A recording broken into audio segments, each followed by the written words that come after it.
ठीक है, मैं जो भी कर रही हूँ अपनी जात के ऊपर कर रही हूँ। मुझे अच्छा काम करना चाहिए, मैं मानती हूँ, मैं एग्री करती हूँ, लेकिन मुझे बताएं कि अगर मैं अच्छा काम कर रही हूँ, बहुत दफा किया है, बहुत दफा ऐसी फ्री जगहों पे गई हूँ जहां पे मैं लोगों को मैसेज तक दे सकूं, लेकिन फिर भी गाली पड़ी है।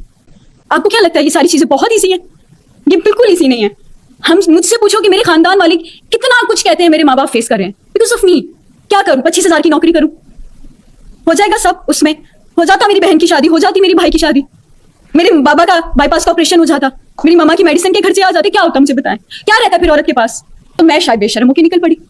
अब आप उसको अच्छा कहें बुरा कहें वो आपके ऊपर डिपेंड करता है। राइट। आप कितने पैसे कमा लेती?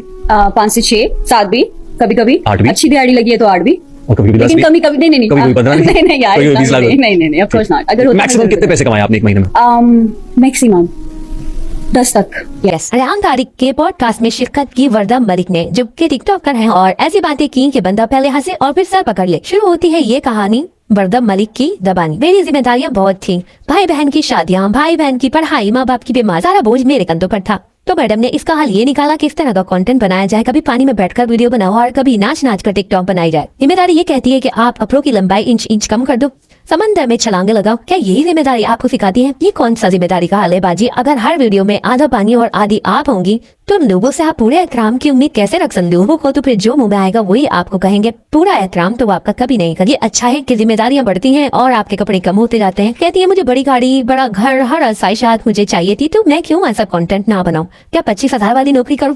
तो बहन, गाड़ी और घर हर किसी को चाहिए, लेकिन हर बंदा इस तरह के शॉर्टकट नहीं देता। और ऊपर से खुद ने एतराफ भी कर दिया कि हाँ मैं गलत कर रही हूँ, अच्छा काम भी कर सकती थी, लेकिन टिकटॉक एल्गोरिथम फहाशी को ज्यादा प्रमोट करता है। अच्छा कंटेंट बनाकर भी आप कमाई कर सकती थी, मगर फिर सवाल वही आ जाता है कि आपके पास टैलेंट कौन सा है? जो टैलेंट आपने बाकी है, यानी नाचने और झूमने वाला, आपने उसी को कैश करना है। आसान और आमदनी तेज। जहाँ बात खत्म होनी चाहिए, मोड़ आ गया जज्बातीपन का। हमारे भी दिल होते हैं, कोई नहीं सोचता हमें सोशल मीडिया के खुसरे कहा जाता है। ये कहते हुए वर्दा मलिक रोने लगी। तो वही 1 मिनट जरा रुकी। जब आप हर शादी में, हर वलीमे में, हर ढोल के पर ऐसे नाचेंगी जैसे आपकी तनख्वाह ताल की रफ्तार पर चलती है, तो फिर लोग आपको खुसरे नहीं तो क्या डांस की परियां कहना है कि मैं महीने के 7 से 8-10 लाख तक कमाती हूँ। तो रोना किस बात का? आपसे कोई बंदूक की नोक पर वीडियोस नहीं बनाता। ये फैसला, ये रास्ता आपने खुद चुना है, तो फिर रोना किस बात का? आपने खुद ही इस चीज का इंतखाब किया, खुद ही इंजॉय किया और खुद ही कमाई भी की।